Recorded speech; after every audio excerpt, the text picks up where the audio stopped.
بسم اللہ الرحمن الرحیم۔ ابھی کچھ دیر پہلے میں نے چودھری ظہور الہی پر بھینس چوری کے مقدمے کا ذکر کیا تھا اور اس زمین کا جس پہ قبضہ کر لیا گیا تھا، اس کی داستان بڑی دلچسپ ہے۔ بھٹو صاحب نے اس پہ قبضہ کر لیا، وہ تو اس وقت ہر چیز نیشنلائز ہو سکتی تھی، ملک کی ساری انڈسٹری تباہ کر دی تھی، جناب نے نیشنلائز کر کے، اور ایسا برین ڈرین ہوا اور ایسا خوف سرمایہ کار میں پیدا ہوا جو آج تک باقی ہے۔ تو وہ زمین پہ انہوں نے قبضہ کر لیا اور اس پہ مزدوروں کے لیے ایک کالونی بنا دی۔ کالونی بنی نہیں، اس کی سڑکیں وڑکیں بن گئی، مقدمات چلتے رہے۔ چنانچہ ایک دن جب بھٹو صاحب دنیا سے رخصت ہو گئے تو وہ زمین چودھری ظہور الہی کو اس حال میں واپس ملی کہ اس پہ سڑکیں بنی ہوئی تھیں، اور ظاہر ہے کہ 7 8 10 سال میں شہر تو پھیلتے ہی رہتے ہیں۔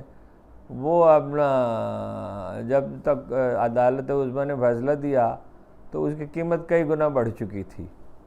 یہ جو منصوبے بنائے جا رہے ہیں، یہ جو مقدمات جس طرح قائم کیے جا رہے ہیں، اب اس کا میں نواز نصر اللہ خان کے پلاٹ کا بھی عرض کروں۔ انہوں نے پلاٹ لیا تھا ماڈل ٹاؤن ہاؤسنگ سوسائٹی سے، جو ایک پرائیویٹ ہاؤسنگ سوسائٹی تھی، مگر یہ بھٹو کا زمانہ تھا، لوگ بھول گئے ہیں کہ بھٹو کیا تھا، تو انہوں نے کہا مت دیں ان کو پلاٹ۔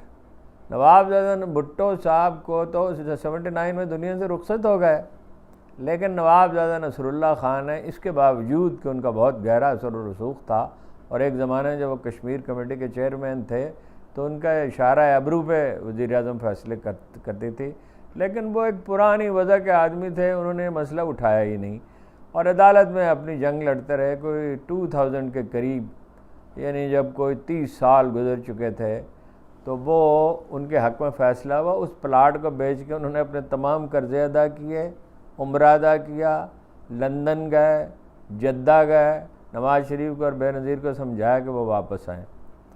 عمران خان پہ جو مقدمات قائم کیے جا رہے ہیں ان کا انجام بھی یہی ہوگا۔ کیا کوئی یہ بات باور کر سکتا ہے کہ عمران خان نے ظل شاہ کو قتل کرایا ہو اور رہ گیا کوئٹہ کا مقدمہ؟ تو وہ تو مرنے والے کی بیوہ چیخ چیخ کے کہہ رہی ہے کہ خاندانی جھگڑا ہے، اور اس میں بھی انہیں استثناء نہیں دیا جا رہا۔ مجھے آج یہ سن کر بہت 150 مقدمات، میرا خیال ہے کہ پچھلے 300 برس میں کسی حکمران، کسی سیاستدان پر اتنے مقدمات نہیں بنائے گئے۔ میں پچھلے ہفتے ان سے ملا ہوں، حوصلے ان کے بلند تھے، اگرچہ ذرا رنجیدہ تھے کہ گھر کے باہر ایک گاڑی کھڑی کی ہوئی ہے ان کی جاسوسی کے لیے، اور جو لوگ ان سے ملنے کے لیے آتے ہیں وہ گرفتار کر لیے جاتے ہیں، اور خواتین کا احترام ملحوظ نہیں رکھا جاتا۔ لیکن بہرحال ان کا حوصلہ قائم تھا، اور ان مقدمات کا وہ ذکر کر رہے تھے جس کی میرے خیال میں ضرورت نہیں ہے۔ اس طرح کے مقدمات جب بنتے ہیں تو ان کا نتیجہ وہی ہوتا ہے جو میں نے آپ سے عرض کیا ہے۔ تو یہ ایک بات پہ بڑا آج ملال ہوا، مجھے بتایا گیا کہ انہوں نے اٹھ کر بات کرنے کی کوشش کی تو جج صاحب نے کہا کہ آپ تشریف رکھیں، اور آپ کے وکیل موجود ہیں۔ کہا جاتا ہے کہ ان کے وکیل جناب سلمان صفدر نے بہت زوردار دلائل دیے اور ضمانت ان کی ہوگی۔ ضمانت ان کی ہر مقدمے میں ہو ہی جائے گی، اس لیے کہ یہ جو سارے مقدمے جو ہیں ان کی جو نوعیت ہے، یعنی آپ غور فرمائیے کہ ایک آدمی جیل میں پڑا ہوا ہے اور اسے لاہور کے حادثے کا، خواہ وہ کتنا ہی المناک و ذمہ دار قرار دے، جو آدمی جیل میں پڑا ہوا ہے وہ اس کا ذمہ دار کیسے ہو گیا؟ جو لوگ وہاں گئے تھے وہ اس کے ذمہ دار ہو سکتے ہیں۔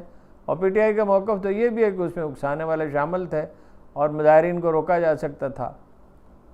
مجھے اس بات میں ملال ہوا، ایک زمانے میں میں بھی کورٹ رپورٹنگ کرتا رہا ہوں، کہ جج صاحب نے انہیں بات کرنے سے روکا۔ جج صاحب نے خلاف قانون کوئی بات نہیں کی۔ یہ ان کا حق ہے کہ وہ ایک آدمی جس پہ مقدمہ چلایا جا رہا ہو اس سے کہیں کہ جب آپ کا وکیل بات کر رہا ہے تو آپ انتظار کریں، لیکن ہماری روایات ذرا مختلف تھیں۔ مجھے وہ دن یاد ہے جب شورش کشمیری لاہور ہائی کورٹ میں پیش ہوئے اور انہوں نے اٹھ کر بات کرنے کی کوشش کی، اور جج صاحب نے نرمی سے کہا آپ تشریف رکھیے، ہم آپ کی بات سن لیں گے۔ لیکن آغا صاحب کہاں رکنے والے تھے؟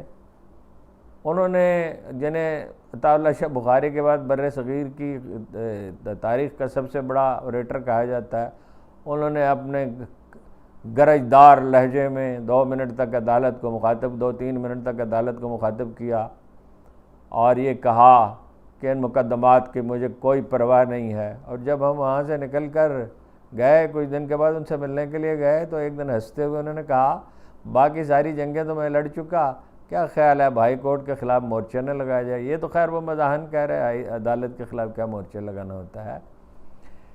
یہ جو حکمت عملی اختیار کی گئی ہے مقدمات کی، اس کا مقصد کیا ہے؟ اس کا مقصد یہ ہے کہ تحریک انصاف انتخابی مہم نہ چلا سکے۔ کچھ دیر پہلے میں نے آپ سے عرض کیا تھا کہ اس کے نتیجے میں جوتم پیدار ہوگی پیپلز پارٹی اور نون لیگ میں، اس لیے کہ سیاست میں خلا کبھی باقی نہیں رہتا۔ ایک دشمن میدان سے نکل جائے تو دوسرے دشمن کی ضرورت پڑتی ہے، لیکن یہ سہل نہیں ہوگا۔ اگر گمنام امیدواروں کو بھی، فرض کیجئے ہر حلقے میں وہ 7 امیدواروں کے کاغذات داخل کر دیتے ہیں، میں نے بعض حلقوں پہ غور کیا کہ اگر فلاں نہیں تو فلاں، فلاں نہیں، حالانکہ میری زیادہ معلومات نہیں ہے، فلاں نہیں تو فلاں، فلاں نہیں تو فلاں، وہ بھی نہیں تو فلاں، اور بالکل یہ گمنام کارکن جب وہ اس وقت خود 11 حلقوں میں کھڑے ہو گئے اور سب کے سب جیت گئے تقریباً ایک کے سوا جہاں دھاندلی ہوئی، تو ان کے گمنام امیدوار اگر ان کے 70% ووٹ ہیں، اور یقینی طور پر 70% ووٹ ہیں، پنڈی میں ہم نے خود سروے کیا ہے، پنڈی میں 80% ہیں، اور ہمدردی کے ووٹ بڑھتے چلے جائیں گے۔ دوسری صورت یہ ہے کہ انہیں نااہل قرار دے دیا جائے، جیل بھیج دیا جائے، اس سے ان کے ووٹ اور بڑھیں گے۔ خواہ کچھ بھی ہو جائے، کچھ بھی ہو جائے، ساری دنیا مل جائے، پھر بھی تحریک انصاف کو ایک شفاف الیکشن میں ہرایا نہیں جا سکتا۔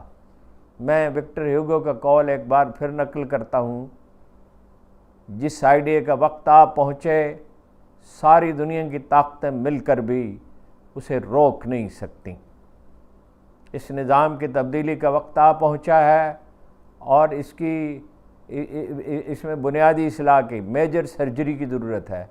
اگر آپ یہ نہیں کریں گے تو صدمہ آپ اٹھائیں گے، قوم نہیں اٹھائے گی۔ قوم میں اب زیادہ صبر نہیں، قوم تحمل کا مظاہرہ کر رہی ہے، لیکن جیسے ہی الیکشن مہم شروع ہوگی، مولانا فضل الرحمان، آصف علی زرداری اور نواز شریف کے سارے منصوبے دھرے کے دھرے رہ جائیں گے۔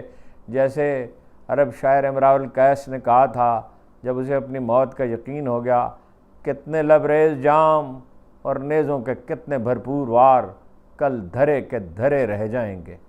ساری قوم ہی جان میں مبتلا ہے، خاص طور پر فیصلہ ساز ہی جان میں مبتلا ہیں۔